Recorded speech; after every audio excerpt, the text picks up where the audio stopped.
अब इधर भारतीय टीम इतिहास रचती है, ओडीआई क्रिकेट की वर्ल्ड चैंपियन बनती है, पूरा देश उत्सव मना रहा होता है, खुशियां मना रहा होता है, दिवाली बन रही होती है देश में। और उधर खुद बीसीसीआई का चीफ एनकेपी साल्वे साहब शोक में डूब जाते हैं।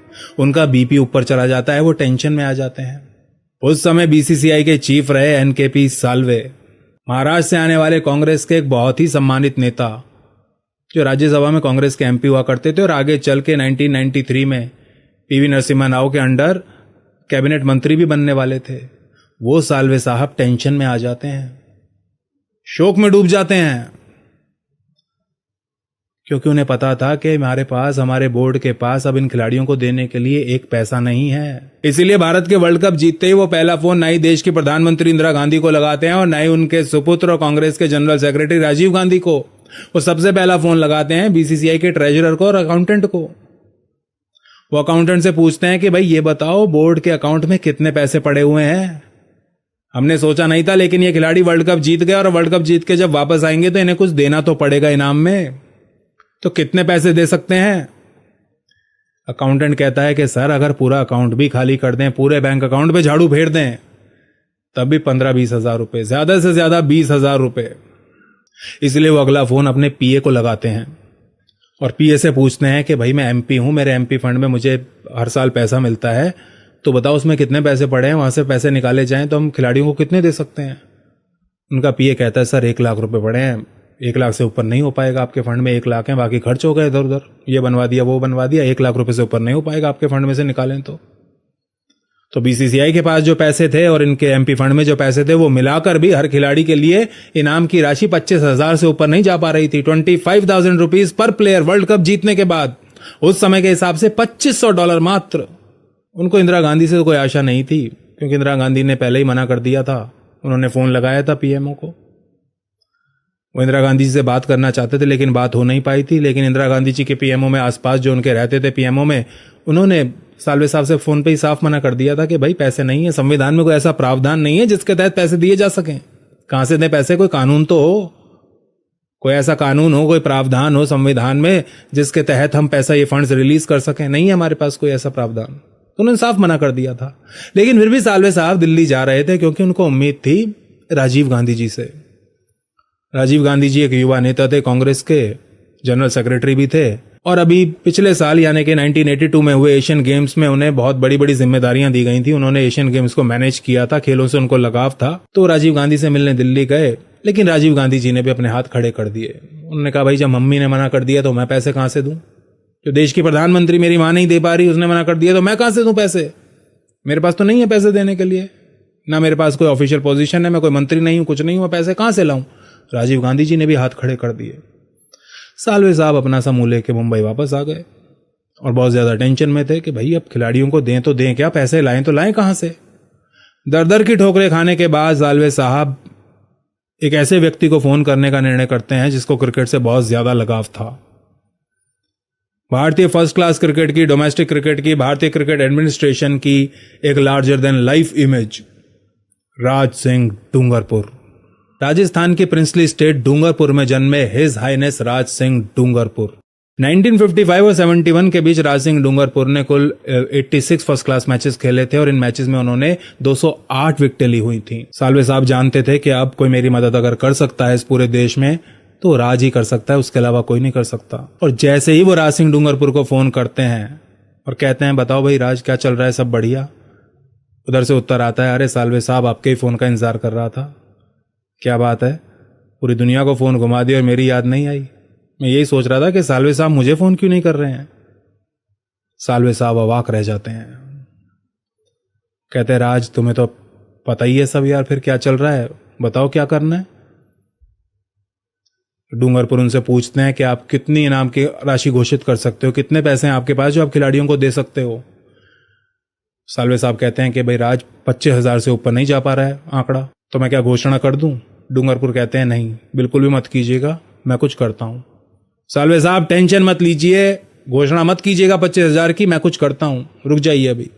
दोस्तों ये वो समय था जब राज सिंह डूंगरपुर और भारत की लेजेंडरी गायिका लता मंगेशकर के बीच बहुत अच्छी दोस्ती थी।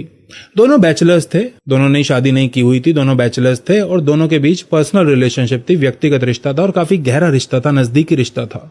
राज सिंह डूंगरपुर लता जी के पास जाते हैं और कहते हैं, लता तुम्हें तो पता ही है भारत ने वर्ल्ड कप जीता है। लता जी कहती हैं, हाँ पता है, और तुम क्रिकेट की बहुत बड़ी फैन भी हो, क्रिकेट को रेगुलरली फॉलो करती हो। लता जी कहती हैं, हाँ करती हूँ। भाई क्या हो गया, बताओ तो सही है, पहेलियां क्यों बुझा रहे हो। कहते हैं, तुम्हें पता है अब वर्ल्ड कप जीत के टीम वापस आई है और बीसीसीआई वाले कह रहे हैं कि भाई हर खिलाड़ी को 25,000 रुपए देंगे, उससे ज्यादा नहीं है हमारे पास। लता मंगेशकर जी गुस्से के मारे आग बबूला हो जाती हैं। जो आराम से बैठ के अभी तक डूंगरपुर जी की बातें सुन रही थी, वो गुस्से के मारे खड़ी हो जाती हैं, चिल्लाना शुरू कर देती है, 25,000 रुपए दोगे? क्या पागल हो गए हैं बीसीसीआई वाले? वो इतना बड़ा काम करके आए हैं, खिलाड़ी वर्ल्ड कप जीत के आ रहे हो, तुम उन्हें 25,000 रुपए दोगे? इससे ज्यादा तो हमारे यहाँ एक सिंगर एक गाना गाने का ले लेता, 5 मिनट का गाना गाने का।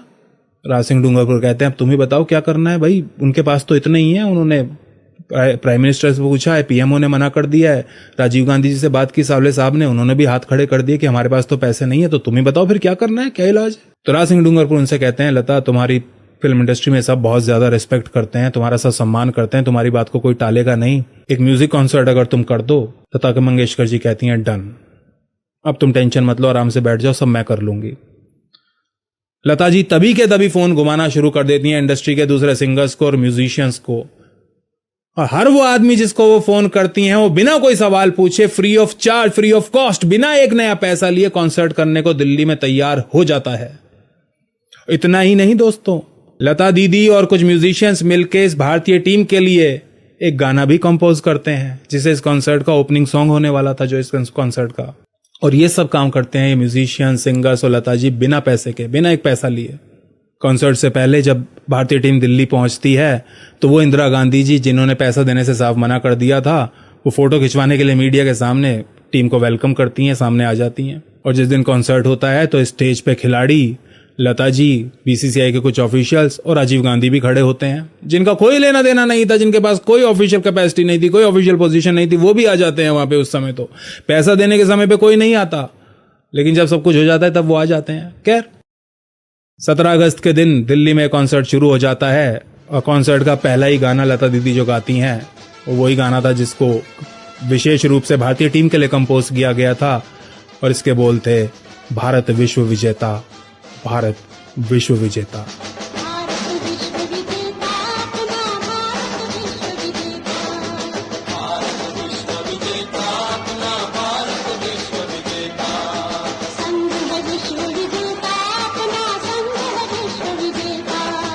स्वर सम्राज्ञ लता जी द्वारा गाए गए इस गाने के साथ इस कॉन्सर्ट की शुरुआत होती है और ये कॉन्सर्ट खत्म भी हो जाता है।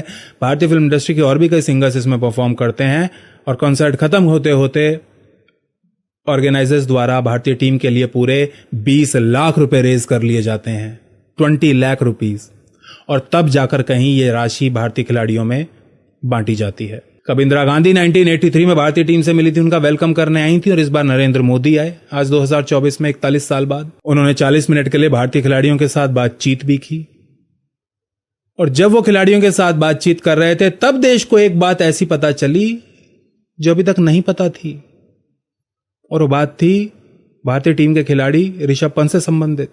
1.5 साल पहले मेरा एक्सीडेंट हो गया था, तो काफी टफ टाइम चल रहा था। वो मेरे को याद है बहुत ज्यादा, क्योंकि आपका कॉल आया था सर मेरी मम्मी को, तो बहुत ज्यादा दिमाग में बहुत सारी चीजें चल रही थी।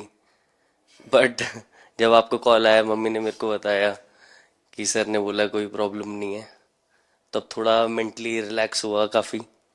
ऋषभ, जब आपका रिकवरी चल रहा था, मैंने आपसे माँ से बात किया था, मैंने 2 बातें कही थी। एक तो मैं पहले डॉक्टर से चर्चा की थी, तो डॉक्टरों से मैंने ओपिनियन लिया था। फिर मैंने कहा कि भाई कहीं इसको बाहर ले जाना है तो आप मुझे बताइए, हम चिंता करेंगे।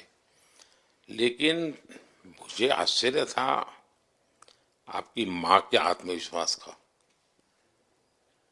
ऐसा लग रहा था, जब मैं उनसे बात कर रहा था, मेरा परिचय तो नहीं था, कभी मिला तो नहीं था, लेकिन ऐसा लग रहा है जैसे वो मुझे आश्वासन दे रही है।